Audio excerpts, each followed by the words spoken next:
I'm Dr. 𝗕𝗓𝗏𝗄𝗧. Let's look at an interesting topic today, the immune system. What is the immune system? Well, there's so many definitions, but let's look at a real simple one. Think of your immune system as your body's primary defense system. Now, defense against what? Well, defense from something we call a foreign antigen. Classic examples would be a bacteria, or a fungus, or a virus, or a parasite. All of these are not supposed to be in your body. Now let's focus a little bit stronger on viral disease. Let's take a closer look at my favorite topic, glutathione and viral disease. If you go to PubMed, which is the most reliable source of original research, let's get an idea of how many publications have been posted there on this very subject.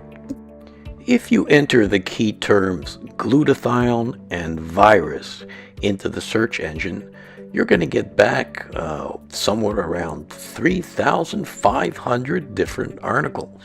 And of course, it's important to know how many of these have looked at humans. If you add the filter human to that, you're coming up with almost 2,000 articles on this topic. That's a lot of research.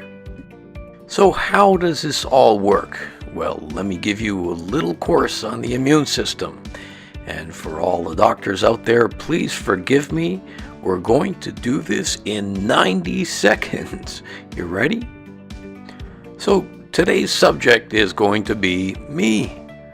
You all know how I love to visit with you and be out there with you. And I'm hugging you and I'm shaking hands with you. And once in a while, someone is going to leave a little glob of viral particles on my finger. You see it there, that green thing at the end of the arrow. So now I'm carrying this virus. It's on my finger. And a little later on, I forget about hygiene and I rub my eye. This gives a viral particle the opportunity to get into my bloodstream. And almost immediately, you see that viral particle being surrounded by white blood cells. These are our frontline soldiers of the immune system, and they're going to try to destroy that viral particle. But in a short period of time, there might be hundreds or thousands, and after a while even millions of these viral particles. But I only have a certain number of white blood cells. Clearly they're going to be outnumbered. How do I continue the battle? Well, my white blood cells start to make clones of themselves. They multiply over and over and over again, trying to build up their numbers to win. And in their ideal situations, this division can take place 500 times. That's not 500 white blood cells, that's 500 divisions. So you can't even fit a number that large on your calculator. But here's the thing, when glutathione levels begin to fall, this process starts to slow down. And as Dr. 𝗏𝗏𝗏𝗏𝗏𝗏𝗏 so eloquently wrote, the limiting factor for the function and clonal expansion of lymphocytes, our white blood cells, is their availability of glutathione. I like to put it a little bit simpler. Think of glutathione literally as food or fuel for your immune system.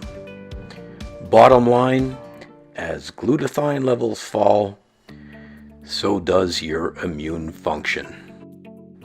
So please, eat well, sleep well, wash your hands regularly, don't touch your face, minimize social habits like kissing and shaking hands, and finally, pay attention to your glutathione levels. I hope you've enjoyed this little explanation of the immune system, glutathione, and better still, I hope you picked up a couple of those tips on how to keep yourself healthy and avoid infections during these upcoming years. Looking forward to seeing you again soon.